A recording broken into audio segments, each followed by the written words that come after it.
600 सालों की कल्टीवेशन के बाद जब मैं लौटा तो देखा कि दुनिया अब वैसी नहीं रही जैसी मुझे याद थी। तभी एक आवाज आई, सर ये बहुत डेंजरस है। हमें एक इमरजेंसी मैसेज मिला था कि कोई 10,000 मीटर ऊंचे प्लेटफॉर्म के ठीक ऊपर खड़ा है। मैं तो भूल ही गया था कि ये अब कल्टीवेशन की दुनिया नहीं है। उस ऑफिसर ने कहा, एक्सक्यूज मी सर, कृपया अपना आईडी कार्ड दिखाइए। मैंने सोचा ट्रैवल परमिट, क्या यह गांव का कोई सर्टिफिकेट है? उसने फिर कहा, सर अगर आपके पास आईडी कार्ड नहीं है तो प्लीज हमारे साथ पुलिस स्टेशन चलिए। मैंने उन्हें बताया, मेरा नाम यूतियान है, मेरी उम्र 60 साल है और मैं शांकिंग गांव से हूँ। मैं पहाड़ों पर एकांत में रहता था, इसलिए मुझे इस मॉडर्न दुनिया के बारे में ज्यादा कुछ नहीं पता। पुलिस वाला हैरान होकर बोला, क्या आपका जन्म सच में 1962 में हुआ था? तभी ब्लड टेस्ट के रिजल्ट्स आ गए। डॉक्टर ने कहा, इनके एक्टिव सेल्स एक आम इंसान से कहीं ज्यादा स्ट्रांग हैं, बाकी कोई एबनॉर्मेलिटी नहीं है। सर आप अपनी हेल्थ ऐसे कैसे मेंटेन रखते हैं? आपकी शक्ल देखकर तो कोई भी आपको 20 साल का ही समझेगा। मैंने मन ही मन सोचा, शायद पहाड़ों की ताजी हवा और भरपूर स्पिरिचुअल एनर्जी की वजह से बुढ़ापा मुझ पर धीरे धीरे आ रहा है। ऑफिसर ने कहा, देखिए सर, चूंकि आपके पास कोई आईडी कार्ड नहीं है इसलिए टेक्निकली आप एक अनडॉक्यूमेंटेड पर्सन माने जाएंगे, लेकिन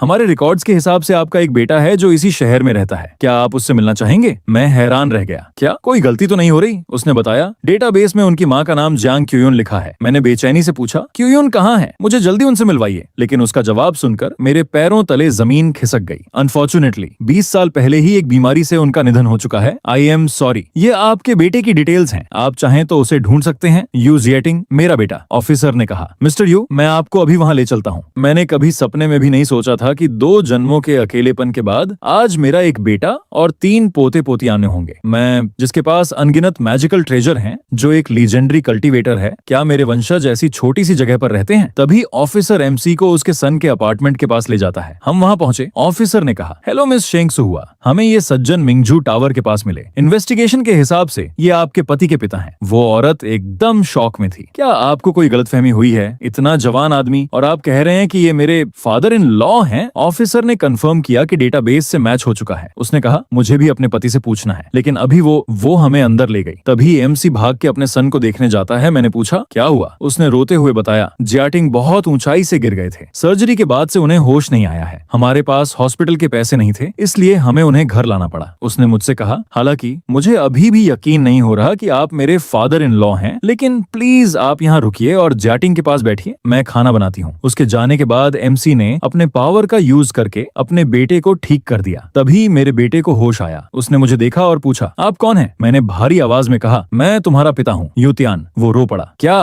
पिताजी, क्या सच में आप हैं? आप इतने सालों तक कहाँ थे और आप ऐसे इतने जवान क्यों दिख रहे हैं? मैंने उसे गले लगा लिया। काश मैं थोड़ा जल्दी लौटा था तो तुम्हारी माँ हमें इतनी जल्दी छोड़कर नहीं जाती। मैंने उसे बताया कि मैं कुछ रीजन से घने पहाड़ों में एकांत में रह रहा था। तभी सुहुआ की आवाज आई, खाना तैयार है। मैंने सुहुआ से कहा, तुमने इस मुश्किल वक्त में बहुत मेहनत की है। Thank you. वो बोली, थैंक यू की कोई जरूरत नहीं फादर इन लॉ, वो मेरे पति हैं, उन्हें बचाना ही था। चलिए खाना खाते हैं। खाते वक्त सुहुआ ने पूछा, क्या आपको खाना पसंद नहीं आया? मैंने मुस्कुराकर कहा, खाना बहुत टेस्टी है, बस बात यह है कि मैंने सालों तक सिर्फ जंगल के फल और ताजी ओस पीकर गुजारा किया है, बहुत टाइम से इंसानी खाना नहीं खाया। मैंने पूछा, सुना है बच्चे बाद में लौटेंगे? उसने हाँ में सिर हिलाया। मैंने कहा, मैं थोड़ी देर के लिए बाहर जा रहा हूँ, जल्दी वापस आऊंगा। मेरे जाते ही सुहुआ ने हैरानी से जियाटिंग से पूछा, अभी क्या हुआ? वो इतनी तेज कैसे दौड़ रहे थे? मैं सीधा एक गिरवी की दुकान पहुंचा। वहाँ एक आदमी ने पूछा, जी सर बताइए। मैंने अपना जेड स्टोन टेबल पर रखा। मुझे इसे गिरवी रखना है, देखिए इसकी क्या कीमत मिलेगी? उसने स्टोन को गौर से देखा और बोला, सर आपका ये जेड बहुत एक्स्ट्रा ऑर्डिनरी लग रहा है, मुझे अपने मास्टर को बुलाना होगा। उसने मास्टर लियांग को बुलाया। मास्टर लियांग ने जैसे ही उसे देखा उनके होश उड़ गए। ये तो ओल्ड माइन ग्लास जेड है, टॉप क्वालिटी का इंपीरियल ग्रीन। जल्दी यंग मास्टर्स किन को बुलाओ, हम इस पर डिसीजन नहीं ले सकते। इस जेड की कीमत कम से कम 200 मिलियन है। तभी दुकान का मालिक किन मिंगजे वहां आया। सॉरी मिस्टर यू, आपको वेट कराने के लिए। आपके इस जेड के लिए हम 300 मिलियन ऑफर करते हैं, क्या आपको ये ठीक लगेगा? मैंने शांति से कहा, हाँ ठीक है। उसने कहा, ग्रेट, अपनी बैंक डिटेल्स दीजिए, मैं अभी पैसे ट्रांसफर करता हूँ। मैंने कहा, मेरे पास कोई बैंक कार्ड नहीं है। उसने तुरंत एक चेक लिख कर दिया। मैं सीधा बैंक गया। वहाँ स्टाफ से कहा, प्लीज मेरा अकाउंट खोल दीजिए और ये चेक डिपॉजिट कर दीजिए। स्टाफ हैरान थी। सर क्या आप सच में इस चेक की पूरी अमाउंट जमा करना चाहते हैं? उसने मुझे मेरा नया कार्ड दिया और जब तक वो पलटी मैं वहाँ से गायब हो चुका था। मैं अगली सुबह घर पहुंचा। सुहुआ और जियाटिंग टेंशन में थे। पिताजी आप आ गए, हमें लगा आप कहीं खो गए। मैंने मुस्कुराते हुए कहा, मैं खो नहीं सकता। फिर मैंने अपनी पोती से पूछा, बेटा यहाँ सबसे अच्छे अलग थलग वाले घर कहाँ मिलते हैं, जहाँ ज्यादा भीड़ भाड़ ना हो? उसने कहा, अलग थलग वो तो सिर्फ विला होते हैं, सबसे बेस्ट तो सीव्यू नंबर 1 और झुनचेंग यिपिन है। मैंने कहा ठीक है, चलो वहीं चलते हैं। जेटिंग परेशान हो गया। पापा मजाक मत कीजिए, एक विला की कीमत करोड़ों में होती है। मैंने कॉन्फिडेंस से कहा तुम बस मुझे वहां ले चलो, पैसों की टेंशन मत लो, हमारा परिवार इस छोटी सी जगह पर नहीं रह सकता। हम सी व्यू नंबर 1 पहुंचे। सेल्समैन ने पूछा सर आपको कैसा घर चाहिए? मैंने कहा लोगों से दूर और आसपास का एनवायरनमेंट एकदम बेस्ट होना चाहिए। उसने हमें एक पेंट हाउस दिखाया। सर ये सी व्यू नंबर 1 का सबसे शानदार विला है, 780 स्क्वायर मीटर का, एकदम लूजन रिवर के सामने। जेटिंग ने धीरे से मुझसे कहा पिताजी ये कुछ ज्यादा ही महंगा है, हम इसे अफोर्ड नहीं कर पाएंगे। सेल्समैन ने एटीट्यूड में कहा सर इस प्रॉपर्टी को अंदर से देखने के लिए ही आपके अकाउंट में मिनिमम 50 मिलियन का बैलेंस होना चाहिए। मैंने शांति से अपना कार्ड उसके आगे कर दिया। ये लो चेक कर लो। बैलेंस देखकर उसके पसीने छूट गए। ये यस सर प्लीज मेरे साथ आइए। पूरा विला देखने के बाद उसने पूछा सर क्या आप सेटिस्फाइड हैं? मैंने कहा बुरा नहीं है, मैं इसे खरीद रहा हूँ। वो शॉक्ड थी। सर क्या आप और ऑप्शंस नहीं देखना चाहते? मैंने कहा क्यों, क्या मैं इसे अभी नहीं खरीद सकता? वो हड़बड़ाते हुए बोली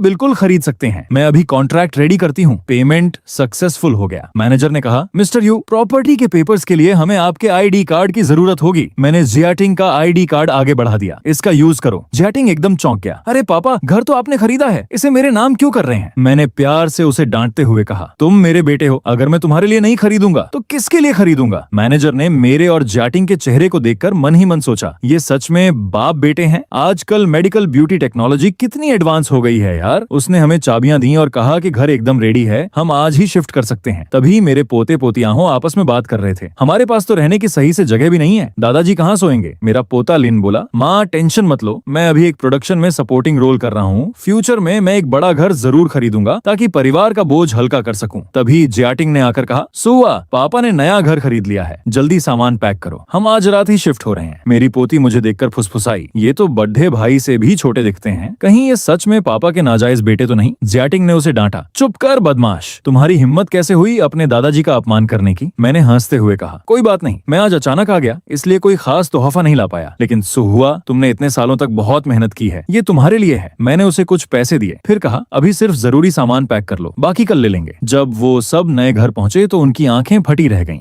हे भगवान ये घर कितना बड़ा है, ये तो कमाल है पापा, क्या आपकी कोई लॉटरी लगी है इतना बड़ा घर किराए पर लेना? जियाटिंग ने सीना तानकर कहा किराए पर लेने का क्या मतलब, तुम्हारे दादाजी ने इसे खरीदा है और मैं तुम्हें बता दूं कि प्रॉपर्टी के पेपर्स भी मेरे नाम पर हैं। बच्चों का तो दिमाग ही घूम गया। वो आपस में बात करने लगे। क्या ऐसा हो सकता है कि हमारे पापा दूसरी पीढ़ी के अमीर हैं? मतलब क्या हम तीसरी पीढ़ी के अमीर बच्चे हैं? मैंने कहा ठीक है अब ऐसे घूरना बंद करो और अपने अपने कमरे खुद चुन लो। मास्टर बेडरूम तुम्हारे माता पिता के लिए है, रूम सिलेक्ट कर लो, फिर मैं तुम्हें बाहर डिनर पर ले चलूंगा। जियाटिंग ने कहा और तुम्हारे दादाजी के लिए भी एक मास्टर बेडरूम है, तुम में से कोई भी इसके लिए लड़ेगा नहीं। बच्चे खुश होकर बोले वाह दादाजी का कमरा तो बहुत महंगा लग रहा है, बड्ढे बुजुर्गों का तोहफा कोई मना नहीं कर सकता। हाँ। अगले दिन हम बाहर थे तभी सडिडरे एचक पर एक इमरजेंसी हो गई। एक बूढ़े आदमी को जमीन पर पड्डे देख मैंने कहा इनका रेस्पिरेटरी और सर्कुलेटरी सिस्टम फेल हो गया है, ब्रेन हेमरेज हो चुका है। एक आदमी ने मुझे रोका नौजवान हिलना मत, अगर सच में कुछ हो गया तो तुम जिम्मेदारी नहीं ले पाओगे। जियाटिंग बीच में आया मैं उसे कुछ नहीं होने दूंगा, मेरे पिताजी डॉक्टर हैं, उन्हें देखने दीजिए। मैंने बिना टाइम वेस्ट किए अपने एक्यूपंक्चर और ट्रू ची का इस्तेमाल करके कुछ ही सुइयों से उस आदमी को होश में ला दिया। भीड़ चिल्लाने लगी वाह डिवाइन डॉक्टर आप कमाल हैं, ये आदमी तो बस मरने ही वाला था और आपने चमत्कार कर दिया। जियाटिंग ने भी गर्व से कहा जी हाँ दादाजी आपकी मेडिकल स्किल्स तो सच में दिव्य। लेकिन मैंने मन में सोचा आज मैंने बहुत ज्यादा ट्रू ची का इस्तेमाल कर लिया, पता नहीं इस ब्लू स्टार ग्रह की स्पिरिचुअल एनर्जी इसे जल्दी से भर पाएगी या नहीं। यहाँ की एनर्जी मेरी दूसरी दुनिया जितनी प्योर नहीं है, ये उतनी तेज नहीं है जितनी मैंने कल्पना की थी। जब मैं घर वापस लौटा तो मेरी पोती यूलिन अपना कैमरा लेकर घूम रही थी। नमस्कार दोस्तों, मैं हूँ आपकी स्ट्रीमर यूलिन। हमारे लिविंग रूम से लुजिन नदी का क्या मनोरम दृश्य दिखाई देता है। मुझे देखते ही वो बोली दादाजी आप घर आ गए? मैंने हैरानी से पूछा तुम ये क्या कर रहे हो? ये छोटा सा बॉक्स क्या ये लॉन्ग डिस्टेंस कम्युनिकेशन डिवाइस है? तभी उसकी लाइव चैट में किसी ने कमेंट किया अरे स्ट्रीमर क्या तुम्हारे दादाजी किसी कल्टीवेशन नॉवल से बाहर निकल कर आए हैं? सॉरी दोस्तों मैं आज के लिए स्ट्रीम यहीं एंड कर रही हूँ। मैंने अपने पोती से कहा मैं भी तुम्हारे साथ चलूंगा, चलो आज कार खरीदने चलते हैं। पोती ने कहा दादाजी मुझे लगता है कि एक बड़ी और कंफर्टेबल एसयूवी आपके लिए ज्यादा बेटर रहेगी, चलिए मर्सिडीज या BMW देखते हैं, उस तरफ चलिए, आगे से राइट मुड़िए। दादाजी क्या आप सच में इस जगह के लिए नए हैं? आपने रास्ता एक ही नजर में कैसे पहचान लिया? शोरूम पहुंचने पर सेल्समैन बोली गुड मॉर्निंग सर, क्या आपको कोई पर्टिकुलर मॉडल पसंद है? मैंने एक कार की तरफ इशारा करते हुए कहा मैं यह वाला लूंगा। सेल्समैन ने कहा सर ये हमारा collector edition Rolls Royce Phantom है, क्या आप चाहेंगे कि मैं पहले एक टेस्ट ड्राइव के लिए अपॉइंटमेंट बुक कर दूं? मैंने कहा कोई जरूरत नहीं है, बस यही पैक कर दो। सेल्समैन बोली बहुत बढ़िया सर, इस फुल ऑप्शन मॉडल की कीमत 98 लाख युआन है, डिलीवरी एक हफ्ते के अंदर हो जाएगी। मैंने पोती से कहा चलो एक और खरीदते हैं। सकते हैं, क्या यह तुम्हें बेटर लगेगी? पोती खुशी से उछल पड़ी। देखिए, दादाजी ने मेरे लिए फेरारी खरीद ली। क्या मैं सच में कोई सपना तो नहीं देख रही? दादाजी, मैंने उस आदमी को ढूंढ लिया है जिसने आपकी जान बचाई थी। उसका नाम यू तियान है। वो सालों तक पहाड़ों में एकांत में रहता था। उसने हाल ही में अपनी आईडी अपडेट करवाई है और अपने परिवार से मिला है। लेकिन सबसे अजीब बात यह है कि उनके घर के रजिस्ट्रेशन रिकॉर्ड्स के हिसाब से वो अभी 60 साल के हैं। बूढ़े आदमी ने पूछा, 60 साल के? क्या तुम्हें यकीन है कि तुमने किसी गलत आदमी की इन्वेस्टिगेशन तो नहीं कर ली? जिंग हुआन बोला, जी हाँ, उनका आईडी कार्ड अभी हाल ही में रिन्यू हुआ है। बूढ़ा आदमी सोच में पड़ गया। 60 साल की उम्र में भी वो इतने जवान दिखते हैं और बस कुछ ही मिनटों में उन्होंने मुझे मौत के मुंह से वापस खींच लिया। जिंग हुआन, वो वाकई कोई नॉर्मल इंसान नहीं है। मिस्टर यू जैसे इंसान से दोस्ती करना ही सबसे बेस्ट ऑप्शन है, और अगर दोस्ती ना हो पाए तो उन्हें कभी नाराज मत करना। जिंग हुआन, समझ गया। एक अच्छा सा गिफ्ट तैयार करो, मैं उनसे पर्सनली मिलकर उन्हें थैंक यू कहूंगा। और हाँ, मेरी वो कीमती द होंग पाओ चाय की पत्तियां भी साथ ले आना। जिंग हुआन हैरान रह गया। दादाजी, लेकिन वो चाय तो आपका खजाना है। क्या पता अगर हम ऐसे एक्स्ट्रा ऑर्डिनरी इंसान से दोस्ती कर लें तो फ्यूचर में ये हमारा ही फायदा है। बॉस ने कहा, यू हुआ, क्या तुम आज फ्री हो? चलो काम के बाद साथ में डिनर करते हैं। यू हुआ ने मन में सोचा, ये मैडम वांग शादीशुदा हैं, फिर भी हर दिन मेरे साथ फ्लर्ट करने की कोशिश करती हैं। लेकिन अगर मैंने इन्हें नाराज किया तो मेरी जॉब खतरे में पड़ जाएगी। मुझे यहाँ से जल्दी निकलने का कोई बहाना सोचना होगा। उसने बॉस से कहा, मेरी माँ ने मेरे लिए घर पर खाना बना दिया है तो मैं घर पर ही खा लूंगा। बॉस बोली, घर पहुँचने में काफी टाइम लगता है, तुम्हें भूख लगी होगी, मैं तुम्हें कुछ टेस्टी खिलाऊंगी। खाने के बाद मैं तुम्हें घर ड्रॉप कर दूंगी। मैंने पूछा, क्या यू हुआ आज वापस नहीं आ रहा है? लड्डच की बोली, बर्थडे भाई का हर दिन ऐसा ही होता है, उनकी कंपनी बहुत बिजी है। यू हुआ को हर दिन ओवरटाइम करना पड़ता है और वो बहुत लेट घर आते हैं। लड़की ने गुस्से में कहा,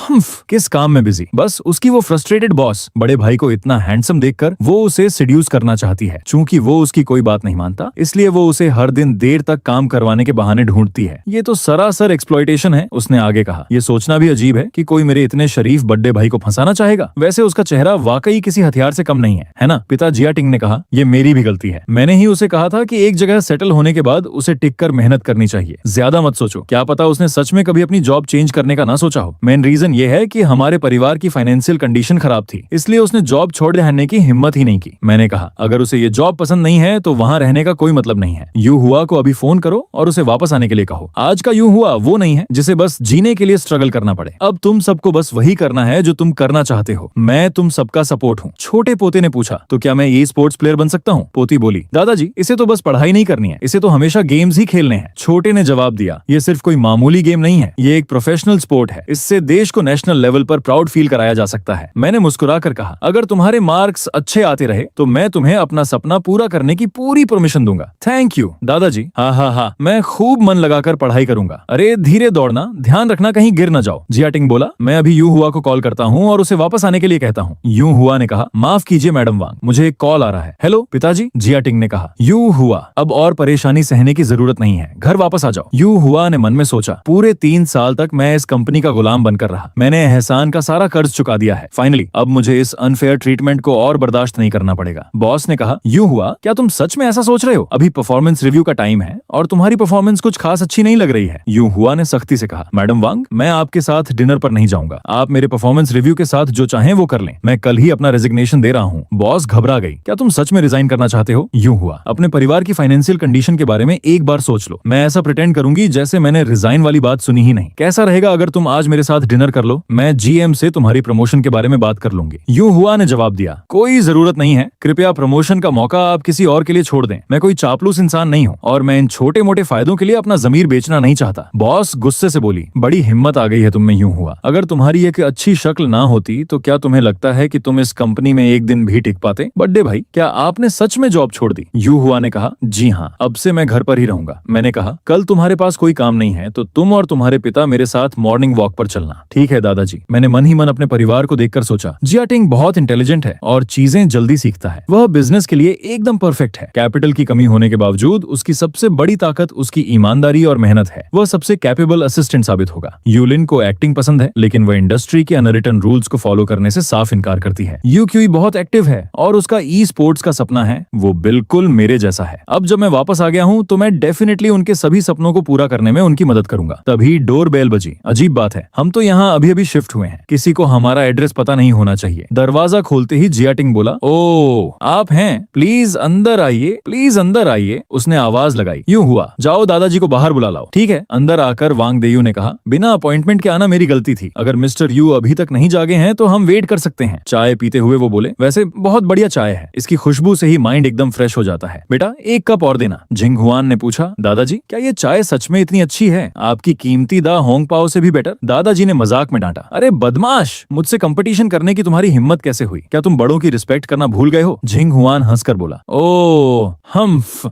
दादाजी, चूंकि आपने बड़ों का आदर और छोटों से प्यार करने की बात कही है तो आपको मुझ छोटे से भी प्यार करना चाहिए। ठीक है, यह आखिरी कप तुम्हारा है, मैं अब तुमसे और कंपटीशन नहीं करूंगा। मैंने कमरे से बाहर आते हुए कहा, जियाटिंग, इनके लिए एक और कप चाय बनाओ। वांग देयू ने उठकर कहा, नमस्कार मिस्टर यू, मैं आज स्पेशली आपको मेरी जान बचाने के लिए थैंक यू कहने आया हूँ। ये तांग राजवंश के कैलीग्राफर तैंग युआन की ओरिजिनल पेंटिंग है, मेरी तरफ से एक छोटा सा टोकन ऑन ऑफ ग्रेटिट्यूड। मुझे उम्मीद है आप इसे एक्सेप्ट करेंगे। मैंने शांति से कहा, ये बस मैंने यूं ही कर दिया था, इसे इतना सीरियसली लेने की जरूरत नहीं है। वांग देयू बोले, भले ही आपने इसे कैजुअली किया हो, लेकिन आपने मेरी जान बचाई है। अगर आप न होते तो मैं बहुत पहले ही मर चुका होता। मेरा नाम वांग देयू है, हैशी वांगशी इलेक्ट्रॉनिक टेक्नोलॉजी का करंट चेयरमैन। जब भी आपको किसी चीज की जरूरत हो आप मुझे कांटेक्ट कर सकते हैं। जियाटिंग हैरान रह गया। वांग देयू, आप ही हाई इलेक्ट्रॉनिक्स इंडस्ट्री के वो लेजेंड मिस्टर वांग देयू हैं जिनका नाम चाइना की फोर्ब्स लिस्ट में है? वांग देयू हंसे, हाँ, मैंने तो बस एक छोटी सी इलेक्ट्रॉनिक्स कंपनी शुरू की थी, इसमें कुछ खास नहीं है। मैंने वांग देयू से कहा, मैं आपसे एक डील करना चाहता हूँ, प्लीज बोलिए मिस्टर यू। जियाटिंग ने बीच में कहा, भाई वांग, पहले चाय पीजिए। वांग देयू बोले, ये चाय सचमुच लाजवाब है, इसे पीकर मुझे बहुत रिफ्रेशिंग फील हो रहा है। जियाटिंग ने गर्व से बताया, ये स्पिरिचुअल चाय है जिसे मेरे पिताजी ने खुद उगाया है, उन्होंने काफी क्वांटिटी में बनाई है, जाते वक्त थोड़ी अपने साथ ले जाइएगा। सच में बहुत बहुत थैंक्स। भाइयों, मेरा भी यहीं आस पास एक अपार्टमेंट है, हम पड़ोसी हैं, अगर आपको किसी चीज की जरूरत हो तो मुझे कभी भी कॉल कर लेना। ठीक है? बिल्कुल। तभी यूलिन कमरे में आई। जियाटिंग ने कहा, पिताजी हमारे यहाँ गेस्ट्स आए हैं। यूलिन, ये तुम्हारे अंकल वांग हैं और ये उस बूढ़े आदमी के पोते हैं जिन्हें दादाजी ने बचाया था। मिस्टर वांग, ये मेरी बेटी यूलिन है। जिंग हुआन ने कहा, हेलो, मेरा नाम वांग जिंग हुआन है, मुझे लगता है मैं आपको जानता हूँ। यूलिन ने कहा, जी हाँ मिस्टर वांग, बहुत समय पहले एक इंटरव्यू हुआ था, मुझे उम्मीद नहीं थी कि मैं आपको याद रहूंगी। वांग देयू ने पूछा, क्या आप दोनों एक दूसरे को पहले से जानते हैं? जिंग हुआन ने बताया, मेरी एक एंटरटेनमेंट कंपनी है, मैं मिस यू से एक प्रोडक्शन के कास्टिंग कॉल के दौरान मिला था। अच्छा, जिंग हुआन ने पूछा, मैं बस सोच रहा था कि क्या मिस यू अभी किसी कंपनी के साथ साइंड है? अगर आपको कोई प्रॉब्लम ना हो तो क्या आप मेरी कंपनी ज्वाइन करना चाहेंगी? यूलिन खुशी से उछल पड़ी, सच में? क्या मैं इसके लिए काफी अच्छी हूँ? जियाटिंग हंसते हुए बोला, हाँ, तो अब से मेरी बेटी का करियर आपके ही हाथों में है, छोटे भाई वांग। फिर उसने लिन से कहा, अरे लिन, जल्दी करो और इन्हें अंकल वांग कहो। लिन चिढ़ते हुए बोली, पिताजी आप ये क्या कह रहे हैं? ये मुझसे बस कुछ ही साल बड़े हैं, इन्हें अंकल कहने से ये बहुत बूढ़े लगेंगे। वांग देयू ने मुझसे कहा, thank you divine doctor you, मैं आपके बताए काम को जरूर पूरा कर दूंगा। कार में बैठते ही जिंग हुआन ने पूछा, दादाजी आप डॉक्टर यू से क्या बात कर रहे थे? उनका एटीट्यूड अचानक इतना चेंज कैसे हो गया? वांग देयू ने सख्ती से कहा, जो पूछना ठीक नहीं वो मत पूछो, और याद रखो अब से मिस्टर यू के परिवार के साथ भी वैसा ही रिस्पेक्ट के साथ पेश आना जैसा तुम मेरे साथ आते हो, समझे? समझ गया दादाजी। जाते जाते जिंग हुआन ने यू हुआ से कहा था, भाई यू, आज हमारी इतनी जल्दी अच्छी दोस्ती हो गई, क्यों ना हम कल रात डिनर पर इस बात को सेलिब्रेट करें? यू हुआ ने कहा, जरूर, बस एक अच्छी सी लोकेशन सिलेक्ट कर लेना और मुझे मैसेज कर देना। जियाटिंग ने जिंग हुआन को चाय देते हुए कहा था, ये हमारी होममेड चाय है, थोड़ी सी टेस्ट करने के लिए लेते जाइए। थैंक यू भाइयों। वांग देयू ने अपने पोते से कहा, जिंग हुआन तुम अभी जवान हो और तुम्हें चाय वाय पसंद भी नहीं है, क्यों ना ये चाय तुम मुझे ही दे दो। जिंग हुआन ने चाय छुपाते हुए कहा, दादाजी भाई जियाटिंग ने यह स्पेशली मुझे दी है, आप और मिस्टर यू अब इतने अच्छे दोस्त बन गए हैं, आपको आगे चाय की कोई टेंशन लेने की जरूरत नहीं है। वांग देयू हंसने लगे, अरे मैं बूढ़ा हो गया हूँ, मुझे अपनी हेल्थ के लिए इस चाय की तुमसे ज्यादा जरूरत है। हाँ, तभी जियाटिंग की आवाज आई, हाँ पिताजी, क्या आप ऊपर अपने कमरे में नहीं थे? मुझे लगता है मैंने अभी अभी एक ब्लरी शैडो देखी, मुझे तुम्हें कुछ और बातें बतानी है। जियाटिंग, कुछ दिनों में बिजनेस चैम्बर का एक इवेंट है, एल्डर वांग तुम्हें अपने कुछ दोस्तों से मिलवाने ले जाएंगे, तुम यू हुआ को भी साथ ले जा सकते हो। एल्डर वांग के दोस्त? तो क्या वे सभी बड़े बिजनेसमैन नहीं होंगे? तुम्हें खुद को अंडर एस्टिमेट करने की जरूरत नहीं है, हालांकि हमारा यू परिवार अभी बस शुरुआत ही कर रहा है, हम डेफिनेटली चाइना का सबसे बड़ा परिवार बनेंगे, हालांकि हम अभी फाउंडेशन रखने के स्टेज में ही हैं। मेरा गोल सिर्फ चाइना तक लिमिटेड नहीं है। पिताजी प्लीज हमारे साथ आइए, आपके साथ रहने से मुझे ज्यादा कॉन्फिडेंस मिलेगा। ठीक है, ये कैलीग्राफी वांग देयू को दे देना, एटिकेट्स फॉलो करना जरूरी है। पिताजी ये क्या है? पिताजी ये कैलीग्राफी तो कमाल की है, आप सच में इतने मिस्टीरियस लेटर्स लिख सकते हैं, इसे ऐसे ही दे देना सरासर बर्बादी है। कोई बात नहीं, ये तो बस मैंने ऐसे ही लिख दिया है, इसे ज्यादा सीरियसली मत लो, आखिर मेरे पिताजी कौन है? उनकी नॉर्मल हैंडराइटिंग भी इतनी इम्पैक्टफुल है, वे डेफिनेटली कोई आम रिटायर्ड अमीर इंसान नहीं है। आजकल होटल्स का स्टैंडर्ड बहुत गिर गया है, कोई भी यूं ही अंदर आ जाता है। सुपरवाइजर वांग प्लीज थोड़ी रिस्पेक्ट से बात करें, क्या मैंने कुछ गलत कह दिया? यूं हुआ कि हिम्मत तो देखो, ऐसे एक्सपेंसिव होटल में खाने आया है, क्या तुम्हें डर नहीं लगता कि तुम बिल भी पे नहीं कर पाओगे? शाओजिंग, क्या तुम इनके दादाजी को जानती हो? ये मेरी पिछली कंपनी कंपनी में मैनेजर थी। ये औरत बहुत एरोगेंट दिखती है और मेरे बेटे को टारगेट करने की हिम्मत भी कर रही है। बस एक मैनेजर, मुझे लगा जैसे कोई चेयरमैन हो। टैलेंट तो टकेगा नहीं, लेकिन ईगो और अकड़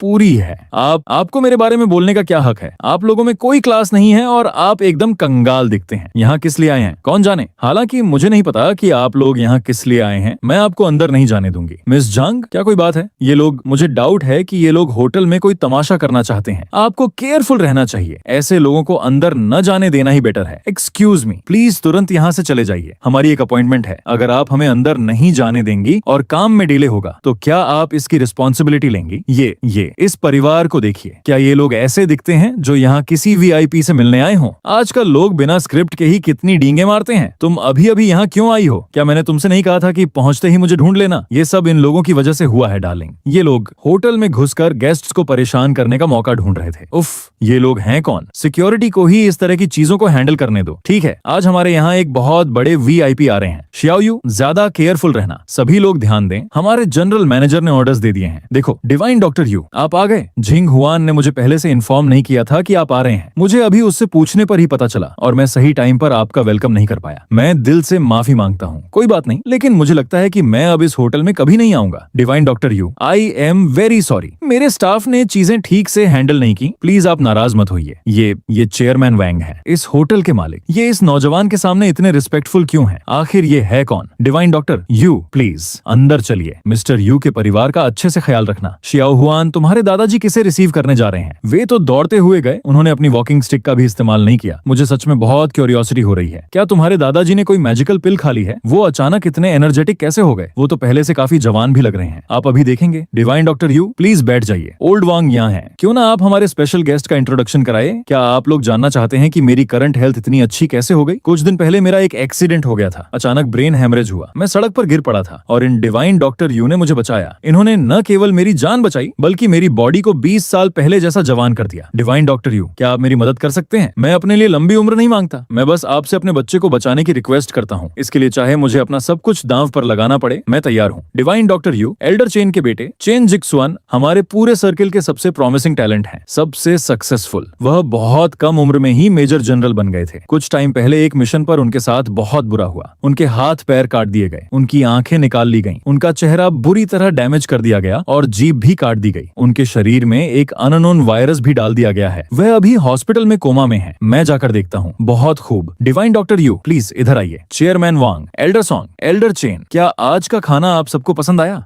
आप लोग यहाँ अंदर कैसे आए? ओल्ड वांग, आपको सच में इस होटल की सफाई करनी चाहिए। कोई भी यहाँ आकर भौंकने लगता है। अरे बेवकूफ, तुम क्या चिल्ला रहे हो? क्या तुम्हें दिख नहीं रहा कि यहाँ वीआईपी गेस्ट्स बैठे हैं? लेकिन वे चुपके से अंदर कैसे आ गए? फैनचेंग, तुम अपना काम कैसे कर रहे हो? ये मिस्टर यू ही वो वीआईपी गेस्ट हैं जिन्हें मैंने आज स्पेशली इनवाइट किया था। मुझे माफ कर दीजिए चेयरमैन वांग, मैं कुछ ज्यादा ही ओवर कॉन्फिडेंट हो गया था। हम डिवाइन डॉक्टर यू, आज हम आपका ठीक से वेलकम नहीं कर पाए। फिर भी मैं आपको यकीन दिलाता हूँ कि मैं इसका पूरा हिसाब करूंगा। फैनचेंग, तुम काफी टाइम से इस होटल में हो ना? चेयरमैन वांग, मैं अपना हैंडओवर प्रोसेस पूरा करके रिजाइन कर दूंगा। मैं तो बर्बाद हो गया। मैंने सच में इतने पावरफुल इंसान से पंगा ले लिया। अगर उन्होंने बदला लेने का फैसला किया तो मेरा करियर हमेशा के लिए खत्म हो जाएगा। डॉक्टर जाओ प्लीज। डिवाइन डॉक्टर यू को जिक्सुआन की कंडीशन के बारे में बताया करें। पेशेंट के इंटरनल ऑर्गन्स इस समय बहुत बुरी तरह डैमेज हो चुके हैं। शरीर में एक अननोन इन्फेक्शियस वायरस भी है। ये तो कोई गली मोहल्ले का झोला छाप फ्रॉड लग रहा है। एल्डर चेन, सच में कितने डेस्परेट हो गए हैं। ये इंसान इस हालत में भी जिंदा कैसे बच गया? इसकी विल पावर वाकई कमाल की है। ऐसा लगता है जैसे इसने बहुत ब्रूटल टॉर्चर सहा है। पेशेंट को ऐसे केयरलेस तरीके से टच न करें। उसकी इम्यूनिटी 0 हो चुकी है। एक नॉर्मल सर्दी जुकाम का इन्फेक्शन भी उसकी जान ले सकता है। मुझे पता है मैं क्या कर रहा हूँ। क्या ये सच में ट्रेडिशनल चाइनीज मेडिसिन यूज कर रहा है? ये तो एकदम नॉनसेंस है। पेशेंट पहले ही मरने की हालत में है। ऐसे में टीसीएम क्या ही कर लेगा? डिवाइन डॉक्टर यू को अपना काम करने दीजिए। मेरा कल्टीवेशन लेवल अभी बहुत कम है। अगर मैं अपनी पीक स्टेज पर होता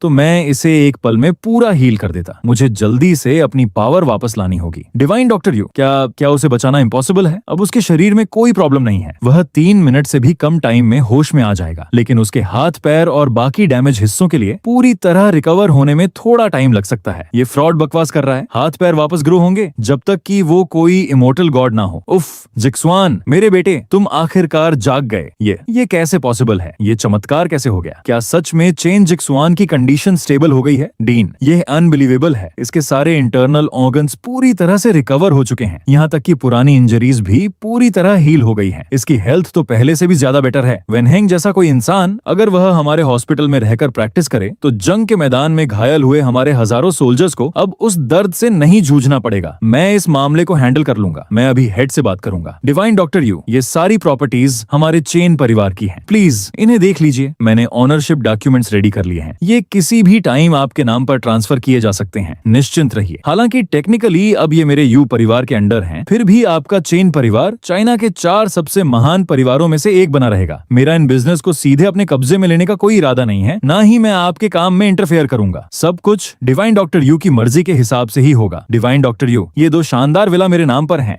हेलो दोस्तों, अगर इस स्टोरी में रिस्पॉन्स अच्छा रहा तो इसका नेक्स्ट पार्ट भी जल्दी आ जाएगा।